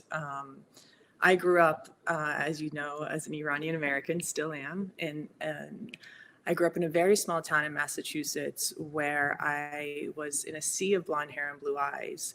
And while that didn't impact me at all, it was very apparent to me early on from the way I was bullied about my appearance, having a unibrow, having a mustache, having hairy arms and legs, and darker skin in comparison to my classmates, that there was something different than the rest. And that difference was something that was less than. That was something that I needed to erase, that I needed to code switch, that I needed to be a chameleon to, feel as if I am accepted. What that ended up doing for me is that it propelled me into a life of needing to overachieve, of needing to either shrink myself or do so much to kind of prove my validity. I didn't really believe in the concept of I can show up as I am and that is good enough. These were things that were said in the 80s and 90s. And then I think seeing all the imagery in beauty campaigns, in fashion campaigns, no one looked like me. And even today, we still don't see many people that look like me in ads. That just made me want to strip away everything that I was. And so I had this whole life starting in my teens where I removed my unibrow, I bleached my facial hair, waxed, lasered, zipped, did every crazy workout to change my body shape even. You name it, I got addicted to that mask, the mask of conformity. And with that mask, what that ended up making me do is just finding any way that I could continue to double down on that lie. And all I was doing was running further away from who I actually was. I was domesticating myself. I was not truly comfortable in even wanting to know who I was. So I think that is the impact that can happen to us. And I think that big beauty can consciously and subconsciously create for us. And now I'm in a place where once I faced all that I was hiding from, it allowed me to understand how much my own attitude and my own belief in myself and the agency that I have to create my own beauty standards with whatever is consistent with how I feel inside is really the path to freedom. And that is very much the spirit in which Tude was started. I wrote something for Mother's Day. So when you asked that question about beauty, I would love to read to you something that I wrote for my own daughters. And the question is about beauty. So I said, true beauty comes from self-awareness. When you're aware of yourself, you're aware of your needs. And when you nurture yourself and fulfill your own needs, you are demonstrating to yourself your value. And when you value yourself, you love yourself. When you love yourself, you can share that light and it will bloom, ripple, and cascade from people to places to things. I also want to model for them how to stand in the face of a society that only wants to know me for my body and their beauty standards. I want them to witness a woman who is able to show up every day as her authentic self, even when there are days where it feels hard to do that. That messy emotional honesty and daily inventory is the ultimate serum. And that's what I consider beautiful. Amazing. Thank you for sharing that. Jez, love to hear your thoughts. I agree with a lot of things that Shari just said. And I'm from Argentina, Buenos Aires. So I come from Latin America, but I always think of Argentina as we adopted a lot of European aesthetics. So because there is European heritage in Argentina, not only because of colonization, also because a lot of Europeans migrate to Argentina. So we have, like, everybody that I know, they have or Italian grandfather, or they have Spanish in their family. So we do have that heritage. And the thing is that we adopted the European looks, but at the same time that we moved away from a Latin aesthetic and identity. So it's very, in a way, the way that we see beauty in Argentina, it's very Occidental, and like Shari said before, it's like blue eyes and blonde hair is like the norm, right? Which I think it's beautiful too, but the problem with that is that it pushes away the minorities. So growing up, everything that the role models were blonde girls, white, even though I'm in a Latin American country. And when I moved to New York 7 years ago, I really learned about diversity. And it's crazy because I'm 36 years old, almost 37, and I learned this in an older age about diversity and minorities. Like in Argentina, it's very white, I will say. So I also found that beauty for me is being your authentic self, like Shari said, being unique, being yourself. And of course, when I say these things, I don't think that your hair and your makeup and your looks, that's part of who we are. So it's part of beauty too. But I think what it's inside, it's more important and makes you unique and yourself. So that's what beauty is for me. That I love that answer, and I think that it gets lost sometimes in the discussions of what beauty is, which is really just bringing it back to who you are internally and how that expresses. I guess that kind of naturally leads to my next question, which would be for Shari, in thinking about how you felt. How did that inspire the path to launching Tude? And can you tell us a little bit about what that looked like for you? Yeah, as you know, when I decided to grow back my unibrow, and something that I had stripped away for 24 years of my life, I think the greatest outcome of that was I understood how much I actually changed as a human being. Just like my shoulders softened, to the way I move through the world changed, and that is really talking about this inner beauty that Jez also related to. And through that, I decided that this was going to be my activism to kind of share how I freed myself from this prison, whether society, family, self had put it in. And I thought, I'm going to write a children's book, because if I write a children's book, then I can share with a new generation a little girl with a unibrow, and maybe that won't be so scary, and that will kind of give her a seat at the table, so to speak. And through that, I thought to bundle a complementary product with the book that would have colored eyebrows and glitter eyebrows, thinking that we could throw colors and crystals on parts of ourselves that we held in shame, knowing that at any moment we can pivot and we can redefine a situation in a very positive manner. Looking at this as like a superhero mask, knowing that that is your unique quality. And through that, and very much my tagline in life is experiment till it works. I just kind of do things, and those things lead to other things. That my book agent actually pushed me and said, why don't you go and build this? And I thought to myself, this is weird. Like, she wants me to stop writing this book.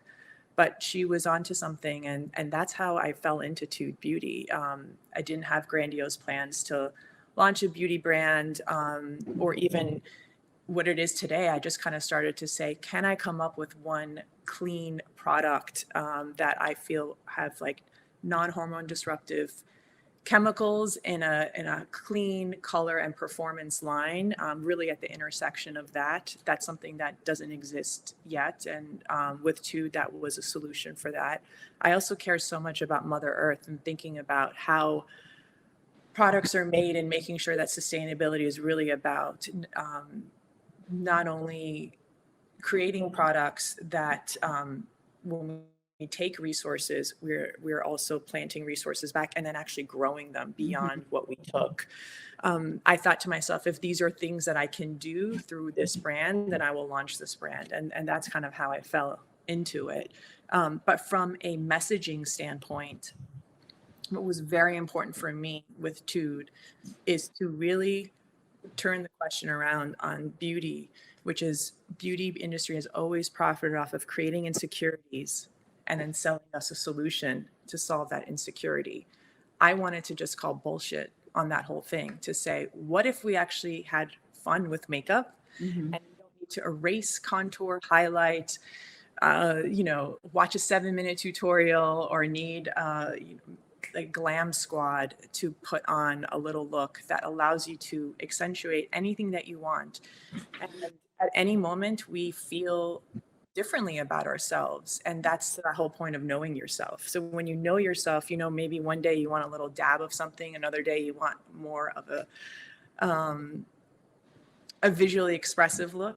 And I just wanted to give people tools and let them know that we're all creators. We're all non-binary. We all feel different things at any moment of the day. And we all have the luxury of expressing ourselves any way we want. We don't have to follow archaic rules of red lipstick needs to go on lips and blush needs to go on cheeks.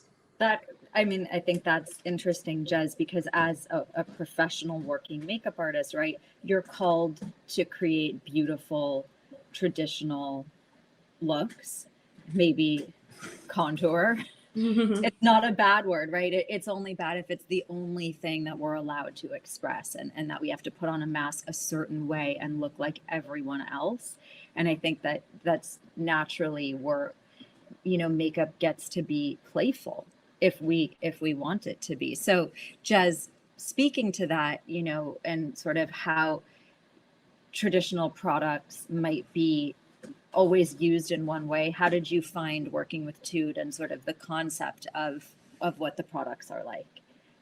So what I like about Tude that it says that products are for everybody, everywhere, and I totally support that, because as a makeup artist, I learned how to be creative with makeup. So a lipstick doesn't have to be only a lipstick. Lipstick could be an eyeshadow, a bronzer, blush, highlighter. So I feel like people need to learn how to be creative with their products. So they're multifunctional, and also when they're multifunctional, you don't need to buy 5 or 10 products for your personal kit. You can have 2 or 3 products that you can use for different things, and that way you spend less money. It's better for the environment. It's less waste. So I find that very interesting and important. I think it's interesting, and this sort of ties into what I wanted to talk about next, but it also ties into the campaign, the launch campaign that you did. And I'll go to this question to Jez first, but we're seeing how big brands and a lot of brands use diversity as a talking point. And, I think you both would probably have an interesting perspective on how people are actually integrating diversity into their campaigns and actually standing for the changes that they're speaking about. I mean, I know you can both speak to that Tude, but is there, I guess the broader question is, are you seeing other brands do this well, or any advice to anyone like across the board on how to do this better? I think brands need, when it comes to diversity and inclusion, I think it's very important to start from our own home. So for brands, I think it's important to have representation and people at the table who are making the decisions, who are different races and different ages and different genders, because then that translates in the campaigns, right? People who are making the decisions, people who are casting the models, they need to be diverse. So then their campaigns are also diverse and inclusive. Shari, go ahead with your thoughts on that. Yeah, I totally agree with you, Jez. I was going to say it really starts with, were you even having to create these campaigns? So definitely making sure you have a diverse and inclusive mindset in your staff. But what I really see happening in the industry is, instead of diversity being a reason to share and amplify voices and faces and stories that haven't been shared before, brands are really looking at diversity these days just not to be canceled. And I think when you understand that, then you see the lens at which that the casting is happening and the messaging is happening. I kind of created this term called curated diversity. I didn't really know any other way to describe it other than when you kind of see, tokenism happening in a lot of campaigns these days, where they want to cast diverse people, which is great, but they all kind of fit almost a norm or a standard even within that ethnic group.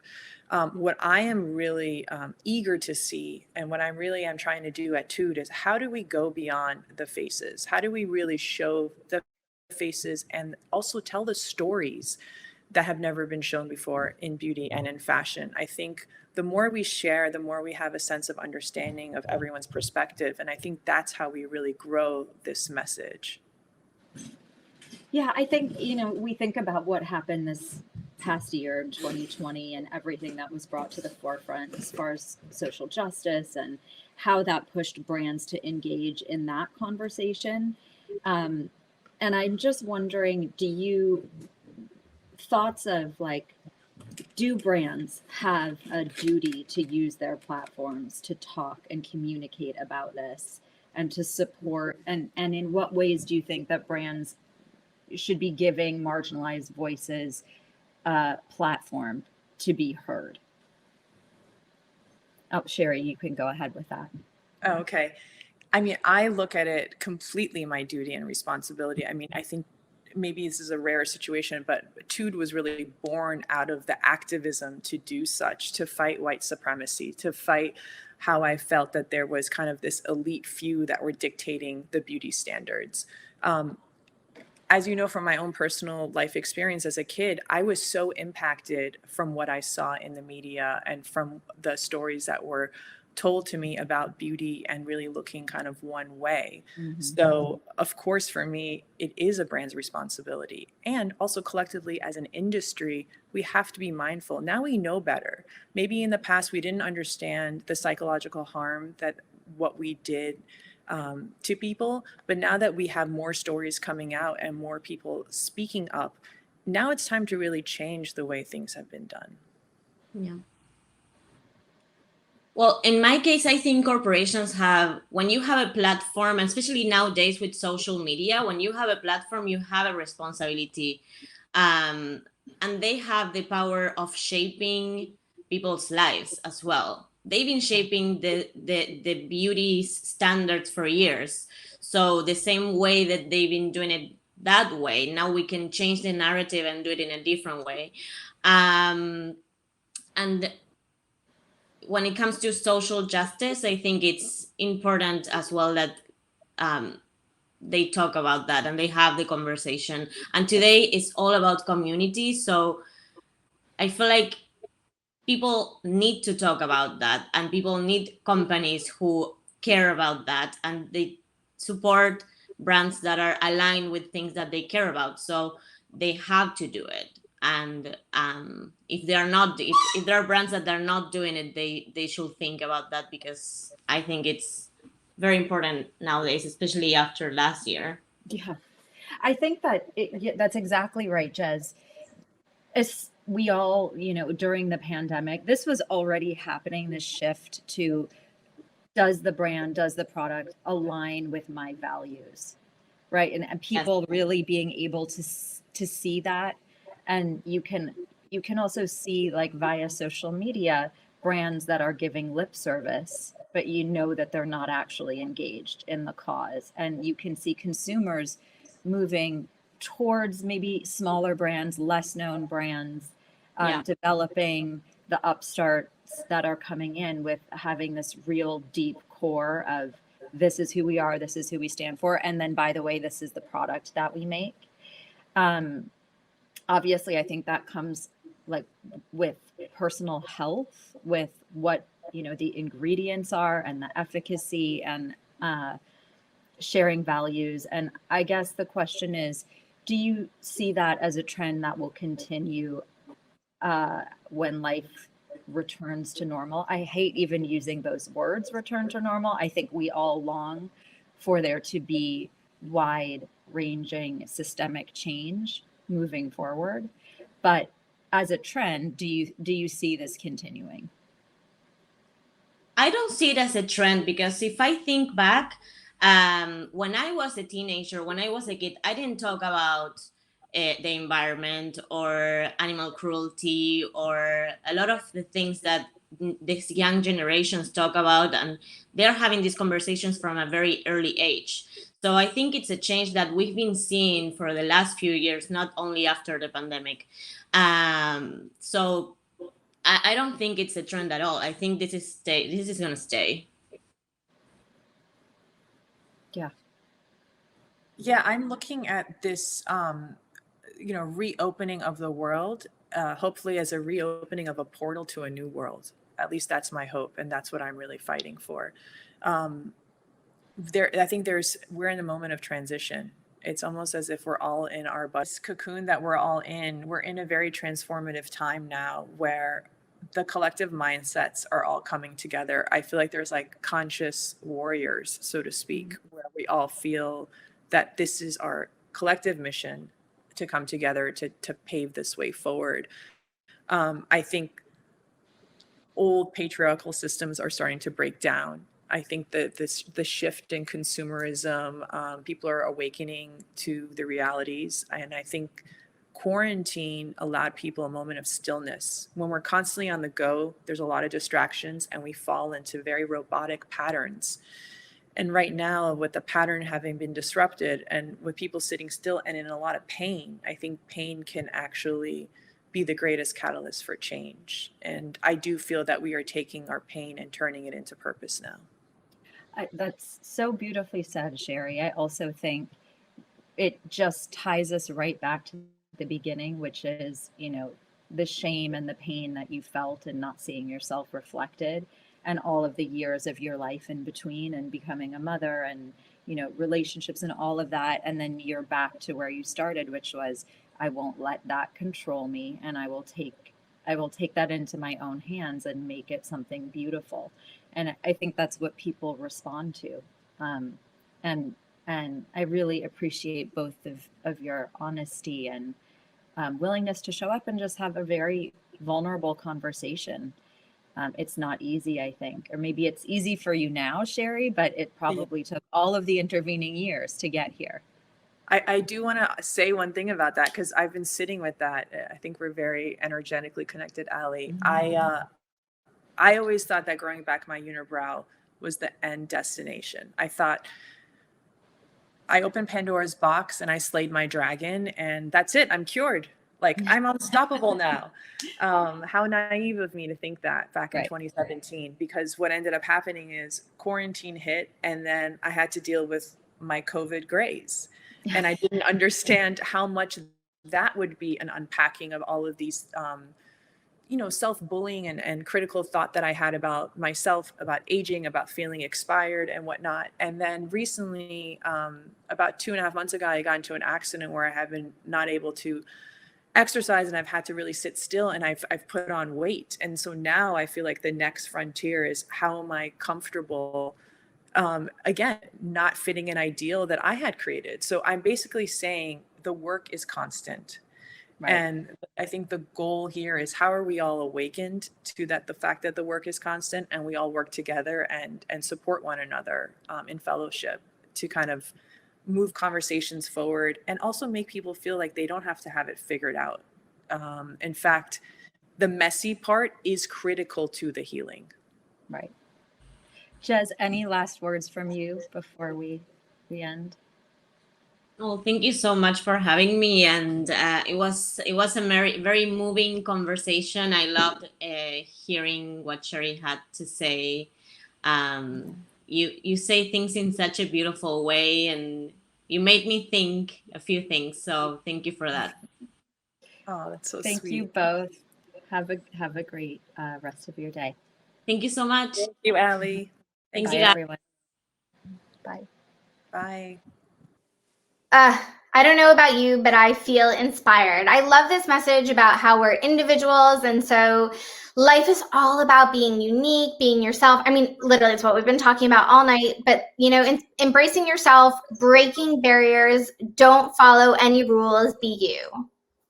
Yeah, I mean, that's like, essentially, that's what makeup is all about. And I feel that through the process of drag, which is essentially just spackling on makeup and completely transforming yourself, there's always been a stigma around makeup about, it's just to cover the flaws, like, you're covering up who you really are, why can't you embrace your natural beauty, blah, blah, blah, blah, blah. But I have found through doing drag and through makeup in particular that my inner self has surfaced and has become who I am on the outside. And, of course, there's days where I'm not wearing makeup, which is just about every day now.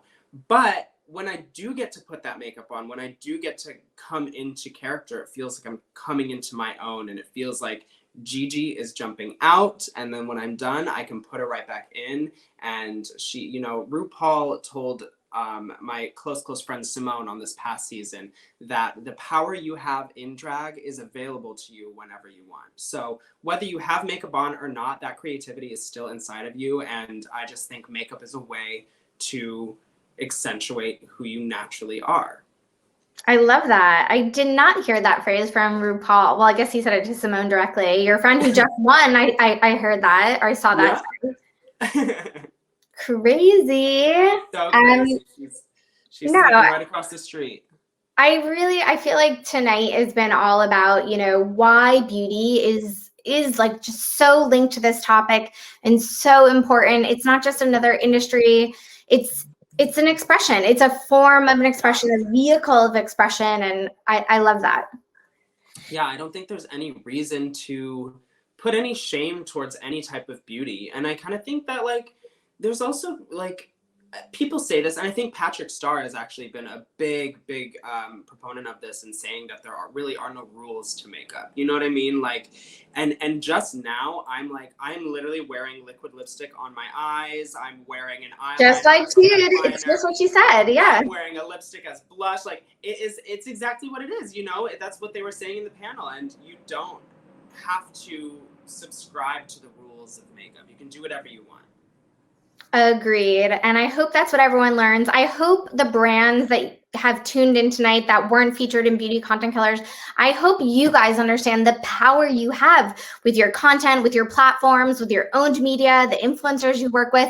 You have a responsibility to be a part of this conversation, to be a part of this social movement. You know, Ollie spoke about, you know, her passion with Stop Asian Hate. We saw a ton of brands jumping in to support the pull up or shut up. You know, it can't just be because this is a trend that you latch onto it and you do something. This has to be, as I said before, a part of your ethos. We are consumers that we will put our money where our mouth is, and we expect more from brands. And I hope you tuning in, that you all listen and you all understand. You know, if you're not willing to do it, we're absolutely willing to go somewhere else. So I don't know, Gigi, if you have the same sentiment, if you have that same kind of fierce fire under your bum like me when it comes to this topic. But it's definitely something I feel like people need to make a change. Listen, I know the brands that I like to use that not only look the best on me and work the best for me, but are created under people who share the same values as me. And I think that that's really important. You have to know where your money is going, and you have to know who you're supporting and whether or not they're supporting you back. Well, I literally could talk to you all night, and I can call you after on the phone, and we can like give gab about how terrible or amazing I was. Yes. Maybe we can co-host like a real show on TV. Absolutely. But I know all of you guys don't have time to sit here all night, so I want to thank you all for tuning in. I also want to do a special thanks to Digital Brand Architects and YouTube, who have been amazing event partners, helping connect us all. I want to thank all of our wonderful speakers. You've really inspired not just me, but I'm sure the audience. And to everyone out there listening, I hope you are motivated to take a real change and bring this back to your organizations and demand that they do more, for sure. Yeah, don't worry, I'm not done. I'm still talking. No, go ahead. And of course, I couldn't forget you, the Gigi Goode. Thank you so much for hosting today. I think we've all found this a nice break from the typical video Zoom calls. So thank you again for your time, for joining us. And yeah, this has just been so fun. And oh my gosh, you didn't have to thank me. You didn't have to thank me at all. That was so sweet of you. But actually, now I'm seeing. I think my Uber Eats driver is here with the mimosa you sent at the beginning of this little shindig. So I'm gonna have to bounce because otherwise they're gonna walk away with my alcohol. Oh no! Oh no! Well, Love thank you so much. So much. Thank you. I'm gonna just sit here and finish my champagne. Okay, yeah, it was so fun. Bye everybody. Had a great time, but I gotta bounce. Okay. Oh, okay. All right. Well, I'll sign off for her and me. And thank you guys so much. Pour yourself a glass of champagne and celebrate those beauty brands who were killing it. And hope to see you guys soon.